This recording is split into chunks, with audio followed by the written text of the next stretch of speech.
안녕하세요, 코스코입니다. 오늘은 배터리 사용 시 주의사항에 대한 내용을 가져와 봤습니다. 네, 겨울철이기 때문에 안전하고 또 오래 배터리를 좀 더 사용하실 수 있도록 그런 팁 같은 거 드리는 거 영상을 또 설명드리려고 하고요. 배터리는 소모품입니다. 수명은 200사이클 정도로 200번 정도 충전을 하면은 폐기를 해야 되는 그런 식으로 수명을 갖고 있게 됩니다. 하지만 또 이제 이 사용 패턴이나 보관 방법, 충전 방법에 따라서 이 200사이클도 훨씬 사용을 못 하시고 또 이제 폐기 처리해야 되는 경우가 또 발생을 할 수 있기 때문에 네, 맞습니다. 그런 팁들, 그런 부분도 설명을 드리도록 하겠습니다. 배터리가 어떤 재질로 되어 있는 건지 알죠? 일단 여러 가지 전지들이 있겠지만 네. 드론에 들어가는 일반적인 배터리는 리포 배터리라고 해서 리튬 폴리머 배터리가 주로 사용이 되고 있어요. 네네. 그래서 이유는 고효율, 그 다음에 또 일정한 전압을 마지막에 0%까지 쓸 수 있게끔 제작된 좀 고급 배터리로 들어가는 기종이기 때문에 리포 배터리를 주로 사용하고 있습니다. 하지만 좀 올바른 방법으로 사용이 안 될 때는 또 폭발이나 부풀음 이런 또 사고가 일어날 수 있기 때문에 안전하게 좀 사용을 하시도록 보관할 때 주의해야 되겠네요. 맞습니다.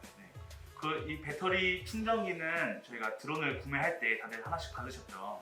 근데 급속 충전이 되는 충전기라고 오픈마켓 같은 데 가보시면 구매할 수 있는 게 있는데, 이런 것들로 충전을 하게 되면은 그 배터리 안에 셀이라고 전압이 충전되는 그 방이 있다고 합니다. 거기에 손상을 줄 수 있다고 하는데요. 사용 시에 꼭 주의해 주셔야 되겠습니다. 또 이제 유사품들이나 정품이 아닌 충전기들은 100%가 충전이 됐는데도 불구하고 전류가 차단되고 이런 기능이 없을 수도 있고, 또 이제 충전을 할 때도 일정한 전압으로 충전이 안 되는 이런 또 문제들이 있기 때문에 어쨌든 배터리에 손상이 가는 그런 부분이기 때문에 주의해 주셔서 좀 사용을 하셔야 될 거고요. 그 리튬 폴리머 배터리를 보관할 때 주의해야 된다고 했었는데 어떤 부분을 주의해야 할까요? 일단 장기간 사용을 안 하실 때는 다 사용을 하시고 이제 0% 잔량이 없는 상태에서 보관을 하셔도 배터리에 무리가 가고, 또 100%까지 다 충전한 상태에서 보관을 해도 또 무리가 간다고 합니다.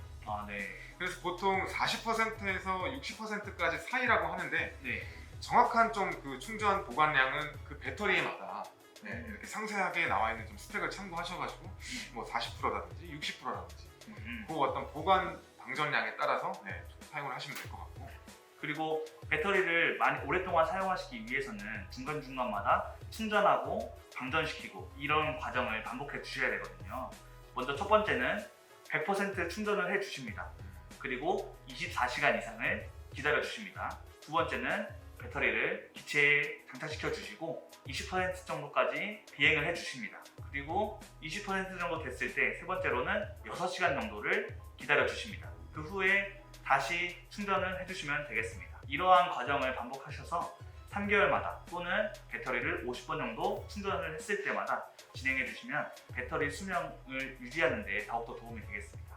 배터리를 이제 장기간 보관하실 때 이렇게 좀 잘 챙겨서 해주시면 좋을 것 같고, 그리고 또 배터리가 이제 210 RTK라든지 매트릭스 시리즈 같은 경우에는 두 개가 한 세트로 꽂혀야 이제 비행이 가능해요. 네, 맞습니다. 여기에 대해서 또 설명을 좀 해주셔야 되는데, 이게 세트로 사용될 때 좀 우리가 주의해야 될 점. 만약에 하나는 50회 정도를 사용을 했어요. 근데 나머지 하나는 새 제품을 갖고 와가지고 다 100%까지 충전을 한 다음에 장착을 시켰을 때 배터리 안에 내부 저항이라고 있더라고요. 그게 미세한 차이가 기체에 무리가 갈 수도 있다고 하더라고요. 그리고 또 일정 전압이 결국엔 차이가 나게 되면 또 이륙할 수 없으니까 사용이 또 안 돼요. 그렇기 때문에 같이 항상 세트별로 구분을 해놓으신 다음에 사용을 하시고, 맞습니다. 그 세트별로 충전하시고 방전하시고 사용하시고 이렇게 하시면 되겠습니다. 또 이제 배터리를 사용하실 때 보통 전날 해주시는 분들 좀 제일 많을 것 같은데, 가장 좀 좋은 퍼포먼스를 내려면 그 당일 아니면 그 당일날 오전 또는 사용하기 직전에 충전을 해주시는 게 가장 좀 좋은 퍼포먼스를 낼 수 있는 환경을 만들어 주시는 게 되겠고요. 또 사용도 우리가 100%까지 충전해놓고 들고 나와가지고 0 아니면 5까지 진짜 막 떨어지기 직전까지 사용하고 이런 게 또 좋지가 않잖아요. 좋지가 않습니다. 그 리튬 폴리머 배터리를 일정 수준 이상까지 소모를 하게 되면은 그 배터리에 손상이 가게 된다고 하더라고요. 그래서 이제 좀 안전하게 사용을 하시려면 100%까지 사용 직전에 충전을 해주시고, 그 다음에 한 35%의 잔량 정도는 좀 남겨놓으신 상태에서 리턴 도움을 해주시면 되겠습니다. 네, 그래서 뭐 배터리 세트를 조금만 더 여유 있게 이제 구비를 해주시고 35%의 잔량을 남긴 상태에서 다른 배터리로 계속 교체를 해서 여러 배터리를 쓰시는 게 오히려 뭐 2개나 3개 계속 그냥 0까지 쓰시는 것보다는 훨씬 더 이제 경제적으로도 잘 사용하실 수 있는 방법이니까요. 그렇게 해주시면 되겠습니다. 우리가 뭐 충전이나 사용이나 방전 뭐 이런 것들 진행할 때 가장 좀 안전하게 이상적으로 좀 할 수 있는 온도. 네, 충전할 때 네. 이상적인 온도는 네. 지금 보시는 표와 같이 네, 각 기종마다 좀 차이가 있는데요. 숙지해 주시고 보관하거나 충전하거나 사용하실 때 온도 같은 거 체크해 주시면 더욱더 도움이 되겠습니다. 비행을 마치신 후에 드론에서 배터리를 꺼내셨을 때 약간의 온기가 남아있는 것을 확인하실 수가 있을 거예요. 근데 이거를 바로 충전하시면 안 되고 약간의 식히는 시간을 두신 다음에 충전을 하셔야 됩니다. 그럼 이게 당연히 비행 마치고 오면 좀 뜨거운 상태인데 이거 어느 정도 좀 가지고 있어서 좀 쿨링 타임 가져가면 좋을까요? 네, 한 10분에서 15분 정도 식히는 시간을 가져주시면 되겠습니다. 셀프 히팅 기능이라고 해서 인텔리전트 플라이트 배터리가 있고 뭐 일반 배터리들이 있어요. 셀프 히팅 기능이 있는 배터리들 같은 경우에는 미리 좀 히팅 기능을 통해서 바로바로 좀 사용하는 데 도움이 되겠지만 네네. 일반적인 배터리는 저희가 좀 어떻게 좀 안전하게 사용할 수 있을까요? 겨울철 같은 경우에는 먼저 기체에 배터리를 장착시켜 주시고요.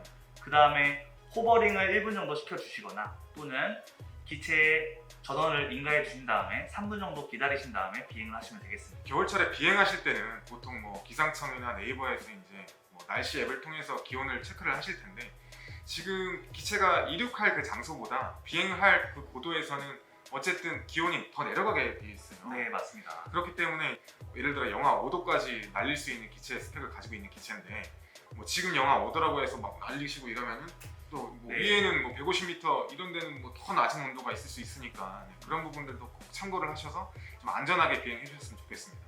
네. 그리고 또 배터리에 펌웨어 있는 거 알고 계신가요? 배터리에 펌웨어가 있어요? 네, 배터리에 펌웨어가 있다고 합니다. 어플에 연결을 해가지고 한번 그 어바웃 탭이나 그 어플을 확인해 보시면은 배터리마다 펌웨어가 나옵니다. 이거는 기체의 펌웨어가 올라가면서 거기랑 맞춰주는 작업 때문에 배터리도 막 펌웨어를 올려줘야 되는데 많은 분들이 기체를 켜셨을 때 펌웨어를 업그레이드 하라는 그 파업창을 무시하는 경우가 좀 있으시더라고요. 그냥 뭐 다른 또 펌웨어 이렇게 업그레이드 하는 건 줄 알고 네, 또 비행 금지 구역도 뜨고 막 하니까 네. 그냥 스킵하시는구나. 네, 시간이 오래 걸릴 줄 알고 막 스킵하시는 분들도 계시는데 항상 펌웨어 업그레이드는 다 진행해 주시고요. 그래서 최적의 펌웨어로 비행을 하시면 되겠습니다. 앞서서 말씀드린 것처럼 리튬 폴리머 배터리 같은 경우에는 뭐 폭발이나 뭐 부풀을 수 있는 이런 좀 가능성이 또 있는 배터리이기 때문에 외부의 흠집이나 아니면 뭐 부푸름 현상 이런 현상들이 외부에서 발견이 되게 되면 좀 위험할 수 있습니다. 그래서 그런 배터리는 소모품이기 때문에 바로 또 안전하게 폐기해 주시면 좋겠고요. 네, 그거 아깝다고 더 사용하시면은 나중에 더 큰 위험이 도래할 수 있기 때문에 조심해 주시고요. 결과적으로 또 수명이 다했을 때는 우리가 또 안전하게 폐기를 해야 되잖아요. 네, 안전하게 폐기를 해야 됩니다. 이걸 그냥 쓰레기통에 버렸을 경우에 막 발화가 되거나 막 폭발이 일어나거나 이런 경우는 드물겠지만 그래도 미연의 그런 위험을 방지를 해야 되겠죠. 폐기를 하는 방법은 먼저 완전 방전을 시키신 다음에 바닷물에 8시간에서 12시간 정도 담가주시면 폐기가 됩니다. 근데 바닷물을 구할 수 없는 상황에서는 물과 소금을 1:1 비율로 혼합을 해주시고 거기에 배터리를 담가주시면 되겠습니다. 어느 정도 담갔다가 또 폐기를 해요? 일단 담그시면은 기포가 올라올 거예요. 아. 네, 기포가 다 올라오고 잠잠을 졌을 때 보통 한 24시간 뒤에 폐기를 해주시면 더 안전할 것 같습니다. 근데 이제 이렇게 소금물에 담가놨을 때 배터리가 이제 담가져 있으면서 화학 반응이 일어나고 기포가 올라오고 이제 유해가스가 또 나올 수가 있습니다. 네. 그렇기 때문에 풍향이 잘 부는, 바람이 잘 부는 이런 곳에서 진행을 해주시거나 아니면 야외에서 안전하게 좀 진행을 해주시면 좋겠고요. 각 사용하시는 기체의 배터리가 서로 다르죠. 각각의 배터리의 사용 유지 관리 매뉴얼이 그 DJI에서 홈페이지에 있게 됩니다. 그런 것들 참고하셔서 그 구매하신 배터리 오랫동안 안전하게 사용하시는 여러분이 되었으면 좋겠습니다. 오늘 영상은 여기까지고요. 저희가 또 다음에 더 유익한 영상으로 찾아오도록 하겠습니다. 좋아요와 구독, 알람 설정까지 부탁드립니다.